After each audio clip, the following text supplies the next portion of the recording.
नमस्कार. जय शिवराय. आज आपण या व्हिडिओत पाहणार आहोत भीमा कोरेगाव लढाईचा सत्य इतिहास. व्हिडिओ पाहण्यापूर्वी माझी आपणास विनंती आहे की तुम्ही माझ्या चॅनलला सबस्क्राईब केलं नसेल तर सबस्क्राईब करा कृपया करून आणि बेल आयकॉन प्रेस करा, म्हणजे आपल्याला नवीन व्हिडिओचे नोटिफिकेशन मिळत जातील. भीमा कोरेगाव लढाईच्या इतिहासावर मागच्या वर्षी मी व्हिडिओ बनवणार होतो, पण मी काही व्हिडिओ त्यावेळेस बनवला नाही. याचं कारण या लढाईबाबत अनेक जणांनी, अनेक जाणकारांनी त्याच्यावर मत मांडलेली आहेत, व्हिडिओ बनवलेले आहेत. असंख्य व्हिडिओ आपल्याला सोशल मीडियावर आणि पोस्ट वाचायला मिळते. म्हटलं त्यात अजून एका व्हिडिओची भर कशाला, म्हणून मी त्यावेळेस काही व्हिडिओ बनवलेला नव्हता. पण यावेळेस ठरवलं की म्हटलं आपण भीमा कोरेगाव लढाईचा इतिहास, जो एक इतिहासातील महत्वाचा प्रसंग आहे, तो आपणाशी शेअर करू. मात्र या व्हिडिओमध्ये आपणाला एक वेगळ्या प्रकारची माहिती मी तुम्हाला देणार आहे. बऱ्याचदा काय होतं की आधीच्या इतिहासकारांनी म्हणा किंवा इतर लोकांनी ज्यांनी कोणी ते शेअर केलंय ते फक्त भीमा कोरेगावच्याच लढाईवर फोकस केलेला आहे आणि तेवढ्या याच्यावरच फोकस करून पुराव्यांवर आधारित त्यांनी बरेचसे मत मांडलेले आहेत. या बाबतीत दोन प्रकारचे पक्ष आपल्याला पाहायला मिळतात. एक पक्ष आहे मनुवादी पक्ष आणि दुसरा आहे आंबेडकरी जनता. या दोघांमध्ये या प्रकारचा वाद असतो या विषयाला धरून. या बाबतीमध्ये शिवप्रतिष्ठान हिंदुस्थान याचे संस्थापक भिडे गुरुजी यांचं एक फेमस वाक्य आहे. ते वाक्य मी तुम्हाला वाचून दाखवतो. ते म्हटले,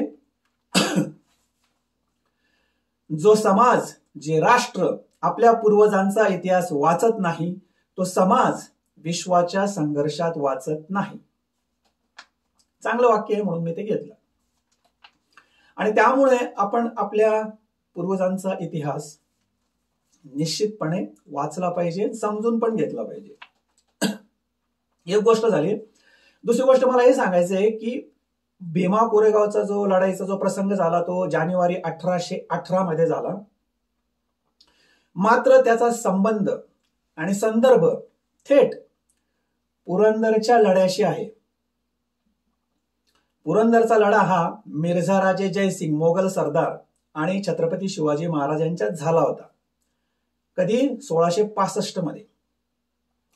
आणि त्याचा संबंध जोडून पुरंदरचा लढा आणि भीमा कोरेगावचा लढा इथपर्यंतचा संदर्भ आपण पाहणार आहोत. आता तुम्ही मला विचाराल की पुरंदरच्या लढ्याचा आणि भीमा कोरेगावच्या लढ्याचा काय संबंध? मला म्हणायचंय की याच्यात या दोघा गोष्टींचा एकमेकांशी फार जवळचा संबंध आहे. आता लक्षात घ्या, पुरंदरचा लढा झाला 1665, भीमा कोरेगावची लढाई झाली 1818. म्हणजे याच्यामध्ये 150 वर्षाचा कालावधी, 150 वर्षाचा स्पॅन आलेला आहे. आणि ह्या दोन गोष्टी मला कनेक्ट करायच्या आहेत. त्या दोन्ही गोष्टी एकत्र जोडलेल्या आहेत. पुरंदरच्या लढ्याचा संदर्भ लक्षात घेतला तरच भीमा कोरेगाव लढाईचा खरा संदर्भ आणि अर्थ आपल्याला समजून घेता येईल. तर आपण लवकर सुरू करूया. माझ्याकडे पुस्तक आहे श्रीमान योगी रणजित देसाई यांनी लिहिलेली कादंबरी, जी आपणा सर्वांना माहित आहे. अर्थात ही कादंबरी असल्यामुळं मी त्यातला संदर्भ घेत नाहीये, पण त्याची प्रस्तावना नरहर कुरुंदकर या इतिहासकाराने लिहिली आहे, जी अतिशय उत्कृष्ट आहे. त्या प्रस्तावनेतला एक संदर्भ उतारा मी तुम्हाला वाचून दाखवतो. तो तुम्ही नीट ऐका आणि त्याच्यावर चिंतन करा. आपण काय करतो, एक तर वाचत नाही, वाचल्यावर त्यावर चिंतन करत नाही. तर ती प्रस्तावना पहिल्यांदा आपण समजून घेऊया.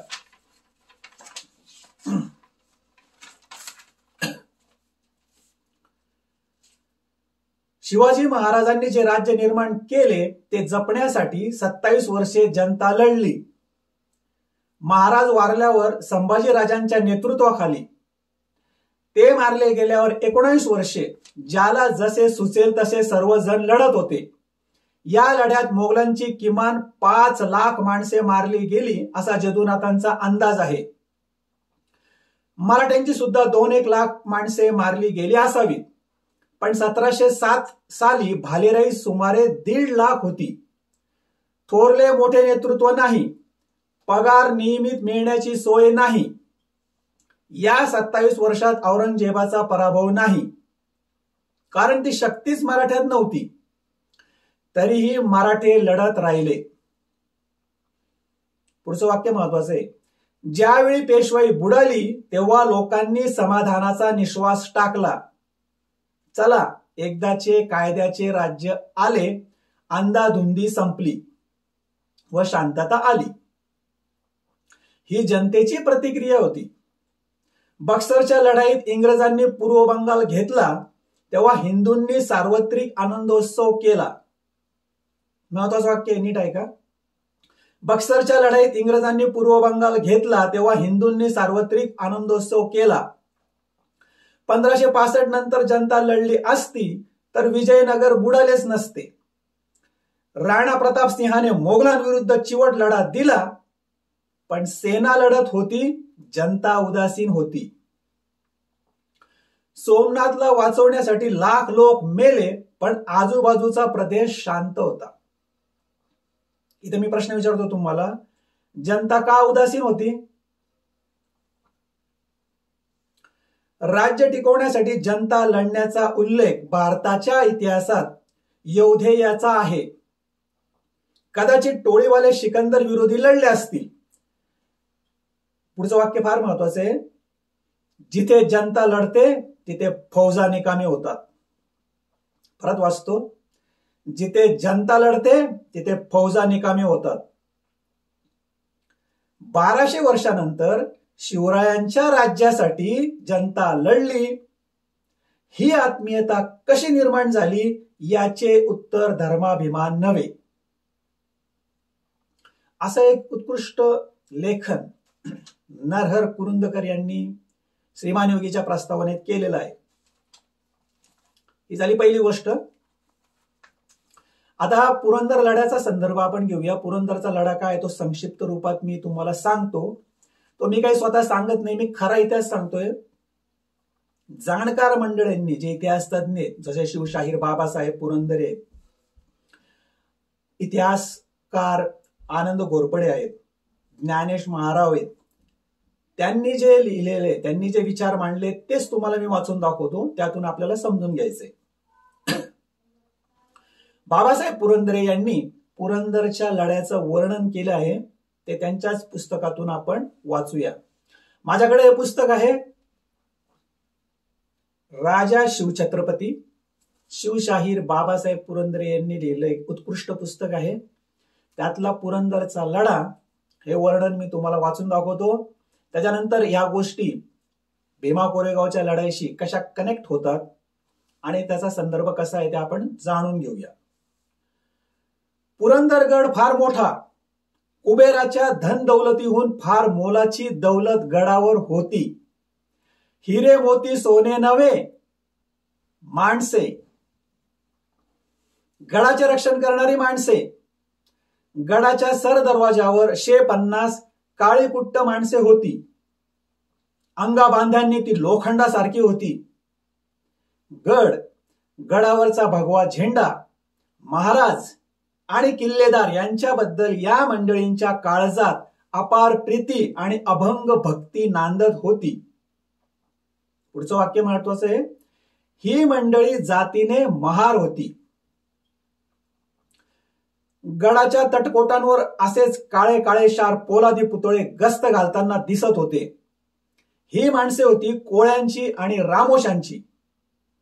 पुरंदराची ही फार मोलाची लेणी भूषणे बरे. पुरंदर किल्ल्यावर मिर्झाराजे जयसिंग आणि दिलेर खान पठाण यांनी हल्ला चढवला होता. हे मोगल सरदार होते आणि त्या पुरंदर किल्ल्यावर 40,000 मोगलांनी वेढा घातलेला होता आणि आक्रमण केलेलं होतं. त्यावेळेस पुरंदरवर ही महार मंडळी होती फक्त 4000. त्याचं हे वर्णन आहे. पुढे त्यांनी लिहिलंय, बाले किल्ल्यावरचे मराठे गनिमावर पाळत ठेवीत होते. मराठे इथे महार होते ना? होय, महार म्हणजेच मराठे. भगव्या झेंड्याखाली उभा राहील तो मराठा, भगव्या झेंड्याखाली लढेल तो मराठाच. मग तो महार असो, न्हावी असो, प्रभू असो, मुसलमान असो, मांग असो वा ब्राह्मण असो, तो मराठाच. आणि औरंगजेबाच्या झेंड्याखाली उभा राहील तो मोगलच. मग तो राजपूत असो, ब्राह्मण असो, रामाचा वंशज असो, तो मोगलच. यावेळी पुरंदरचा किल्लेदार कोण होता? त्याचे नाव इतिहासाला नाही ठाऊक. अर्थात हा किल्लेदार महार होता. बऱ्याच लोकांना असं वाटतं की पुरंदरचा किल्लेदार मुरारबाजी देशपांडे होता म्हणून, पण ही चुकीची गोष्ट आहे. मुरारबाजी देशपांडे एक सरदार म्हणून शिवाजी महाराजांनी पुरंदरवर पाठवलेला होता, पण पुरंदरचा किल्लेदार वेगळा होता, तो महार आहे, हे लक्षात घ्यायला हवं. त्यानंतर पुरंदरेंनी वज्रगड पडल्याचं वर्णन केलेलं आहे. म्हणजे पुरंदरच्या शेजारी पुरंदरचाच उपभाग वज्रगड किल्ला होता. दिलेर खानाने त्याच्यावर हल्ला करून तोफखान्याने तो गड जिंकला, असं ते वर्णन आहे. आणि त्यामुळे पुरंदरचे प्राण धोक्यात आले. पण पुरंदरचे महार मराठे शौर्याने लढत होते, त्याबद्दल पुरंदरे लिहितात. पण किती सांगू कौतुक माझ्या पुरंदराचे, किती गाऊ कौतुक आमच्या मुरारबाजीचे आणि महार किल्लेदाराचे, आमच्या महार रामोशांचे, कोळ्या मावळ्यांचे. मरायच्या बोलीने लढत होती ही माणसे. मग त्यानंतर दिलेर खानाने पुरंदरवर सुलतान ढवा करण्याचं ठरवलं. म्हणजे 5000 पठाणांना घेऊन आणि राजपूत लोकांना घेऊन त्याने पुरंदरवर बाले किल्ल्यावर हमला केला. आणि त्याला प्रत्युत्तर म्हणून मुरारबाजी देशपांडेने 700 मावळे निवडले, 700 महार मंडळी निवडली आणि दिलेर खानावर आक्रमण केलं. त्याचं वर्णन आपल्यालाही माहितीच आहे. आणि त्याच्यामध्ये मुरारबाजी धारातीर्थी पडले. पण मुरारबाजी जरी धारातीर्थी पडले तरी पुरंदरचा महार किल्लेदार तिथे होताच. त्याने पुरंदरचा लढा चालूच ठेवला. त्यावर पुरंदरे यांनी लिहिलेलं आहे, मुरारबाजी पडला तरी पुरंदर पडलेला नव्हता. लढणारी महार मंडळी खानापुढे वाकायला तयार नव्हती. किती किती कौतुक सांगू गडावरच्या गड्यांचे. सर दरवाजावरच्या महारा पोरांनी, राजगादीवरल्या कोळ्या मावळ्यांनी आणि कंदकड्यावरच्या खाशा रामोशांनी पुरंदर गड मोठ्या थाटात झुंजत ठेवला होता. दिलेर खान विचार करत होता, नवीन हल्ले करण्याची तयारी करत होता. पुरंदरचे व मराठ्यांचे महारांचेही नुकसान झाले होते. आतापर्यंत बरेच मावळे पण ठार झाले होते. संत चोखामेळा यांचा एक अभंग आहे, जोहार मायबाप जोहार, तुमच्या महालीचा मी महार.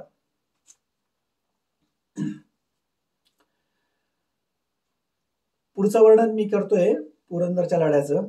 ताकदीने खसलेल्या गडावर आता एका मागोमाग एक जबरदस्त हल्ले चढून गड काबीज करण्याचा बेत खानाने आखला होता. ताकदीने महार मराठे खसले असतीलही, पण त्यांची हिंमत खसलेली नव्हती. पुरंदर गडाची जिद्द कमी झालेली नव्हती. कारण अजूनही मराठे म्हणत होते, एक मुरारबाजी पडला तरी काय झाले, आम्ही तैसे शूर आहोत, ऐशी हिम्मत धरून भांडतो.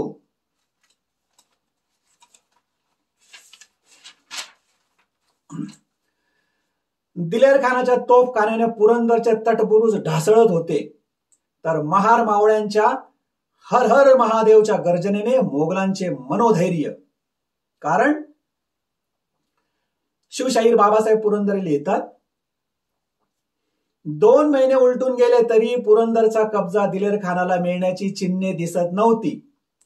शिवाजीचा एक एक किल्ला जिंकायला इतका वेळ लागू लागला तर त्याचे सगळे किल्ले जिंकायला किती वर्ष लागायची? आणि मग खुद्द शिवाजी केव्हा हाती लागायचा?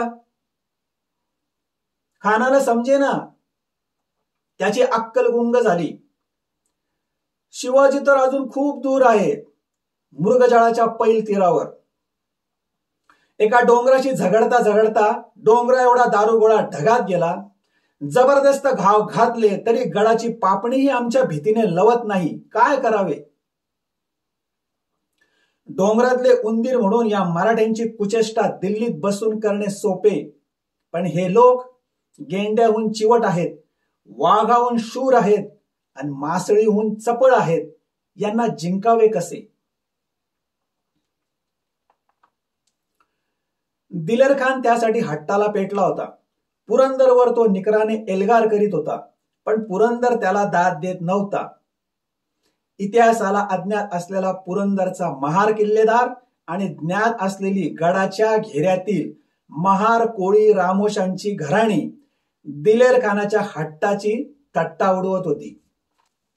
या वर्णनावरून आपल्या लक्षात आलं असेल की शिवाजी महाराजांच्या नेतृत्वाखाली महार मंडळी किती शौर्य गाजत होती.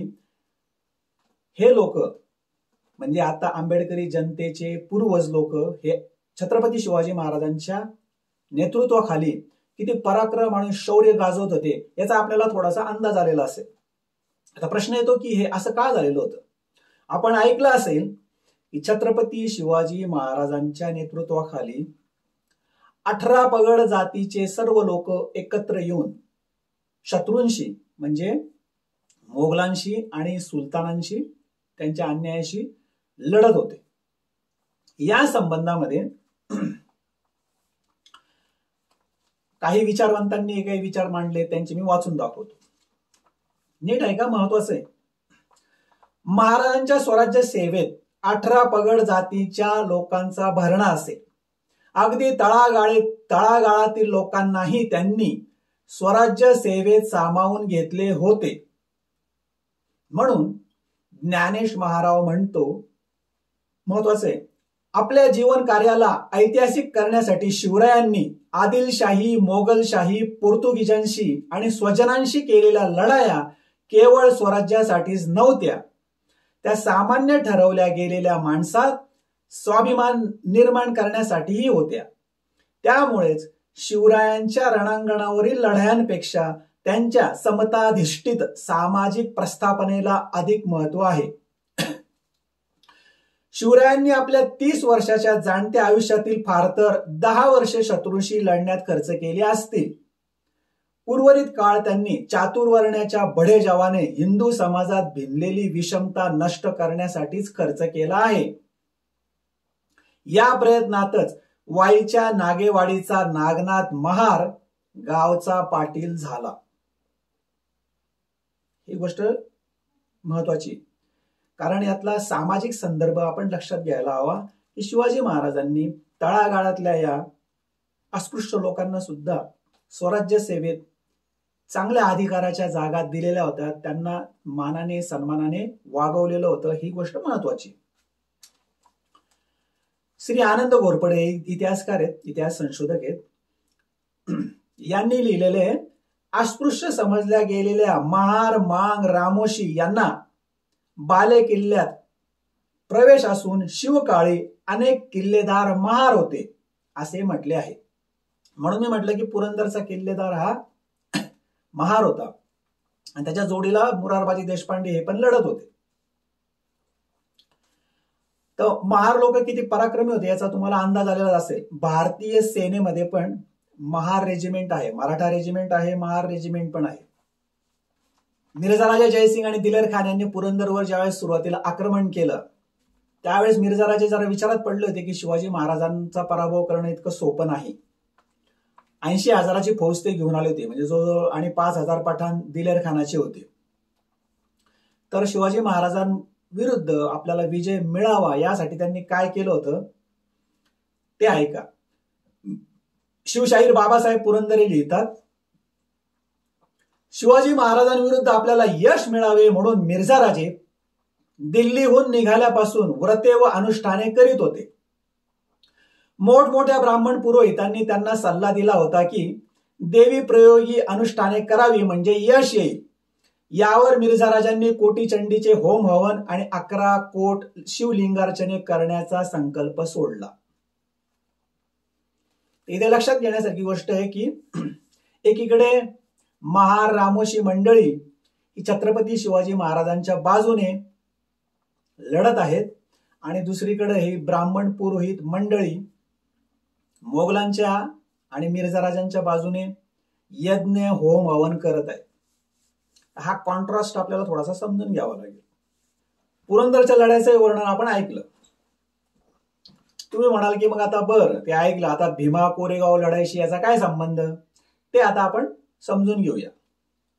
साधारणपणे पुरंदरच्या लढ्याची आपल्याला कल्पना आलीच. भीमा कोरेगावच्या या लढाईबद्दल, जी लढाई झाली तिथे एकीकडून पेशवे यांची काही 28,000ची त्यांची सेना होती आणि एकीकडून इंग्रज, आणि इंग्रजांच्या बाजूने ही महार मंडळी लढत होती. आणि तिथे भीमा कोरेगावला लढाई झाली आणि त्याच्यामध्ये पेशव्यांचं सैन्य पळून गेलं असा उल्लेख आहे. काही जण म्हणतात पळून गेले, काही जण म्हणतात की ती फक्त एक छोटीशी चकमक होती आणि ते निघून गेले वगैरे वगैरे. या बाबतीमध्येच ही जी लढाई झाली त्यात एवढा एक उल्लेख मात्र सत्य आहे की चकमक असेल किंवा लढाई असेल, जे काय असेल ते, इंग्रजांनी तिथे तो स्तंभ उभारला, विजय स्तंभ म्हणून, जो आज आपण सगळेजण पाहतो.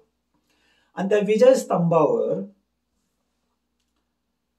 त्या चकमकीमध्ये म्हणा किंवा लढाईमध्ये जे धारातीर्थी पडले, त्या धारातीर्थी पडलेल्या महार मंडळींची नावे तिथे कोरलेली आहेत.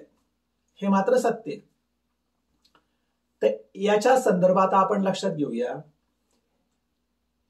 मिर्झा राजा जयसिंग राजपूत, दिलेर खान पठाण हे एवढं लाखभर सैन्याला 4,000 मराठे, म्हणजे जे मोस्टली महार मंडळी होती, रामोशी मंडळी होती, त्यांनी पुरंदरचा लढा चालू ठेवला होता आणि त्यांचं शौर्य किती होतं याचा तुम्हाला अंदाज येईल.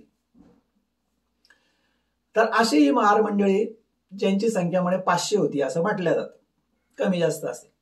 तर तुम्हाला याच्यावरून अंदाज येईल की त्यांची संख्या ही 500 जरी असली तरी किती भयानक ते पराक्रमी होते याचा तुम्हाला अंदाज येईल. आता प्रश्न असा येतो की पेशव्यांच्या बाजूने पण मग तुम्ही, काही लोक असं म्हणतात की पेशव्यांची ती सेना होती किंवा मराठ्यांची सेना होती. तर हा फरक कशामुळे पडत गेला? छत्रपती शिवाजी महाराजांच्या बाजूने लढणारे महार मंडळी इंग्रजांच्या बाजूने कसं काय लढायला लागले याचं कारण आपण समजून घेतलं पाहिजे. याचं कारण हे सगळ्यात मोठं महत्वाचं आहे. छत्रपती शिवाजी महाराजांनी जे स्वराज्य स्थापन केलं, मी तुम्हाला अगोदर सांगितलं की त्यात 18 पगड जातींचा समावेश होता. छत्रपती शिवाजी महाराजांनी या सगळ्या लोकांना त्यात सामावून घेतलं आणि त्यांना त्यांच्या अधिकारपद तसे दिलेले होते आणि त्यांना सन्मानाने वागवलं होतं. ही महत्वाची गोष्ट होती. छत्रपती शिवाजी महाराजांचं हे स्वराज्य लोककल्याणकारी राज्य होतं, हे इथं सर्वात महत्वाचं आहे. म्हणून जनतेला ते आपलं वाटलं. नरहर कुरुंदकरांची जी प्रस्तावना मी वाचून दाखवली त्यात लिहिले की जिथे जनता लढते तिथे फौजा निकामी होतात. जनतेला, रयतेला हा आपला राजा आहे, तो आपल्यासाठी लढतोय, तो जनतेसाठी लढतो आहे, हे माहित होतं. म्हणून सगळे 18 पगड जातीचे लोक शिवाजी महाराजांच्या पाठीमागे उभे होते आणि लोककल्याणकारी राज्य त्यांनी निर्माण केलं. असं लोककल्याणकारी राज्य जगाच्या इतिहास कुठेही झालेलं नाही. मग पुढे काय झालं? पुढे असं झालं की नंतर पुढे पेशवाई आली. पेशव्यांनी धूर्तपणाने छत्रपतींचं राज्य त्यांच्याकडून काढून घेऊन आपल्या ताब्यात घेतलं. आता काही लोक असं म्हणतात की पेशवे एवढे पराक्रमी होते की त्यांनी जर ठरवलं असतं, ते स्वतःला छत्रपतींचे सेवक म्हणायचे, आणि त्यांनी जर ठरवलं असतं तर स्वतःच राज्य घेतलं असतं. पण हा दावा फसवा आहे. याचं कारण असं आहे की असा प्रयत्न छत्रपतींच्या शंभूराजे छत्रपती झाल्यानंतर त्यांच्या मंत्रिमंडळातील हे जे मोरोपंत पिंगळे असतील, आनाजी दत्तो असतील, यांनी तो प्रयत्न केला होता आणि तो प्रयत्न फसला होता. अशा वेळेस छत्रपती शंभूराजांनी त्यांना हत्तीच्या पायी दिलं होतं, हे तुम्हाला माहितीच असेल. तेव्हा असा जर प्रयत्न केला छत्रपतींचं राज्य बळकावण्याचा तर काय शिक्षा होते याचा त्यांना अंदाज आलेला होता पेशव्यांना. म्हणून पेशव्यांनी काय केलं की आपलं नाटक सुरू ठेवलं की आम्ही छत्रपतींचे सेवक आहोत. पण खरी सत्ता पेशव्यांच्या हातात आली आणि छत्रपती हे नामधारी छत्रपती झाले, त्यांच्या हातात सत्ता नव्हती. इतकंच काय तर पुढे ही सत्ता हळूहळू पेशव्यांचे कारकून नाना फडणवीस यांच्या ताब्यात चालली गेली, एक कारकुनाच्या हाताखाली. आणि त्यावेळेस छत्रपती हे लिटरली पेशव्यांच्या कैदेत पडले. इतकं की जे शिंदे आहेत, महादजी शिंदे, यांना छत्रपतींना भेटायची इच्छा होती, पण त्यासाठी त्यांना नाना फडणवीस किंवा पेशव्यांची परवानगी घ्यायला लागत असे.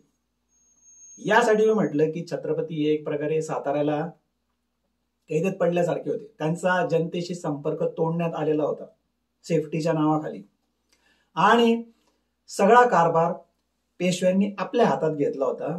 आणि इथे गमतीचा भाग होतो की महार, मान आणि मराठे यांचे अधिकार पेशव्यांनी स्वतःकडे घेतलेले होते. आणि हा अन्याय जनतेला, मराठी सरदारांना जाचत होता. आणि त्यामुळं हे बारबाईचे कारस्थान वगैरे पण त्यावेळेस झालेले होते, पण तो भाग वेगळा आहे. सांगण्याचा मुद्दा एवढा की दुसरा बाजीराव पेशवा हा त्यामुळे अडचणीत यायला लागला, कारण मराठे सरदार त्याला साथ द्यायला तयार नव्हते.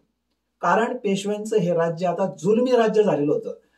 छत्रपतींचं राज्य हे लोककल्याणकारी राज्य होतं, ते आता संपून पेशव्यांचं अन्यायकारक हुकुमशाही तिथं तयार झालेली होती आणि मनुस्मृतीच्या आधारावर आता राज्य चालत होतं. फक्त म्हणायला होतं की छत्रपतींचं राज्य आहे, पण सत्ता पेशव्यांच्या ताब्यात होती. तर अशा पद्धतीने हे जे वातावरण हे पूर्णपणे बदललेलं होतं.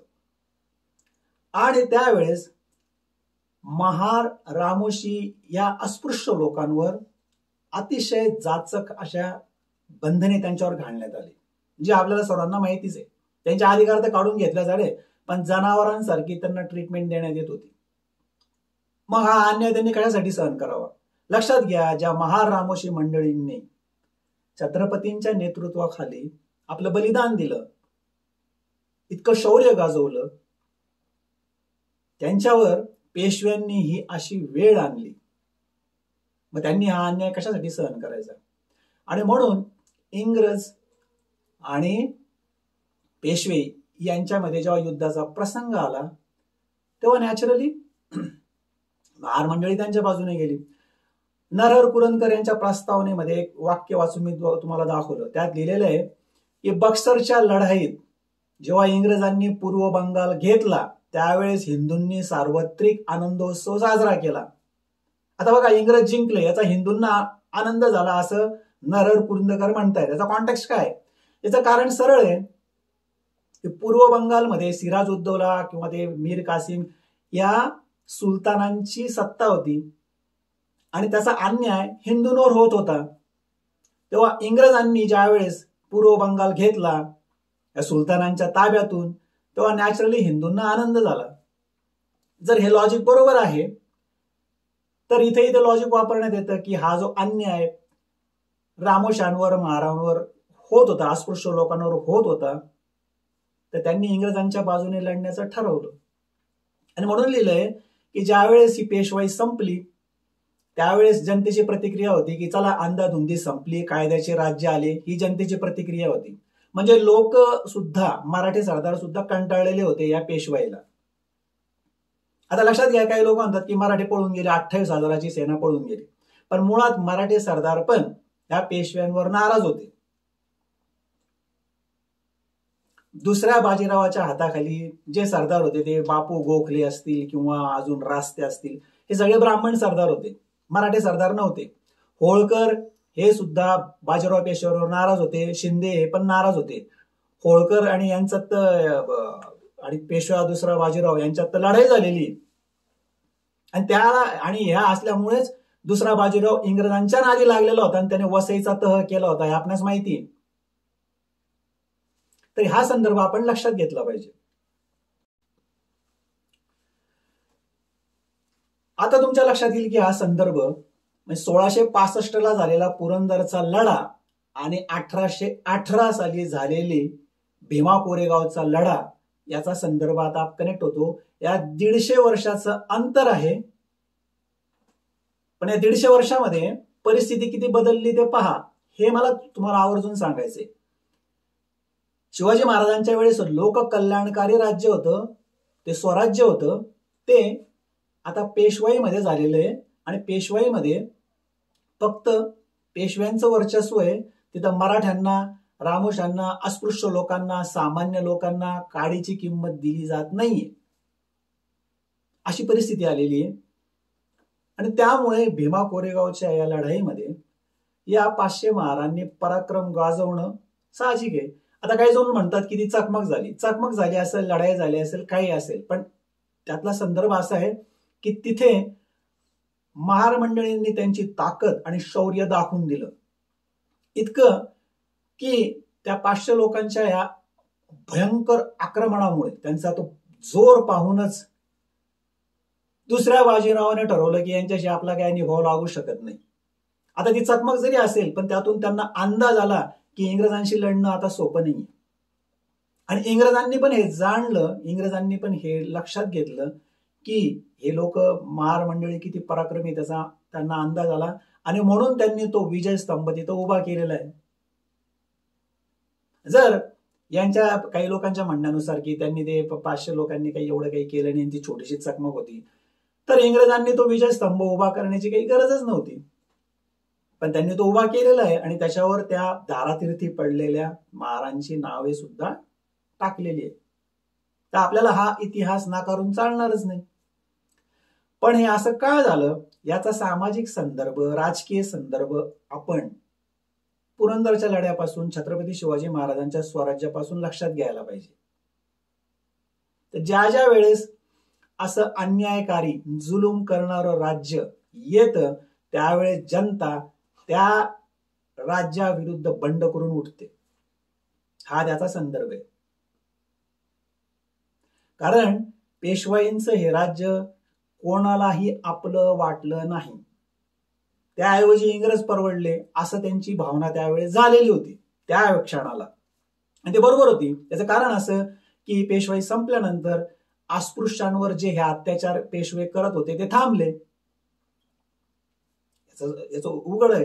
इतकंच काय, तर शनिवार वाड्यावर बाळाजी पंत नातू याने इंग्रजांचं युनियन जॅक फडकवलेलं आहे. बाळाजी नातू हा ब्राह्मण पुरोहितच होता आणि तो इंग्रजांना सामील झालेला होता, हे इथं परत महत्वाचं आहे. तर असा हा भीमा कोरेगावच्या लढाईचा संदर्भ आहे. आणि इथं त्यामुळे लक्षात घेतलं पाहिजे की ही जी आंबेडकरी जनता आहे त्यांनाही हा इतिहास माहिती छत्रपती शिवाजी महाराजांचा, म्हणून ते बौद्ध जरी असले किंवा काय असेल तरी आंबेडकर जनतेच्या घरामध्ये आपल्याला छत्रपती शिवाजी महाराजांचा फोटो पाहायला मिळतो. हे छत्रपती शिवाजी महाराजांचं कार्य आहे, पराक्रम आहे. आणि जनतेसाठी राज्य कसं करावं याचा आदर्श हे छत्रपती शिवाजी महाराज आहेत. आणि जनतेचं राज्य कसं असू नये, म्हणजे जुलमी राज्य कसं असू नये, याचं उदाहरण म्हणजे पेशवाई आहे दुसऱ्या बाजीरावाची. आणि आज जो एक एक्सेप्शन आहे, पहिला बाजीराव पेशवा, तो पराक्रमी होता. आणि थोरला माधवराव या दोन पेशव्यांचे जर अपवाद सोडले तर हे बाकीचे सगळे पेशवे असेच कुचकामी होते. आणि त्यांचं हे जे राज्य होतं हे पूर्णपणे जातीयवादी होतं, अन्यायकारक होतं, असंच आपल्याला इतिहासातून दिसतं. आणि त्याचा परिणाम पुढे या भीमा कोरेगावच्या लढाईत झाला आणि त्यातूनच पेशवाईचा शेवट झाला 1818 मध्ये. आणि त्यानंतर मग इंग्रजांचं राज्य आलं. तर मला हा व्हिडिओ आपल्याशी तेवढा शेअर करायचा होता. आणि हा संदर्भ द्यायचा होता. तर व्हिडिओ ऐकल्याबद्दल धन्यवाद. जय शिवराय.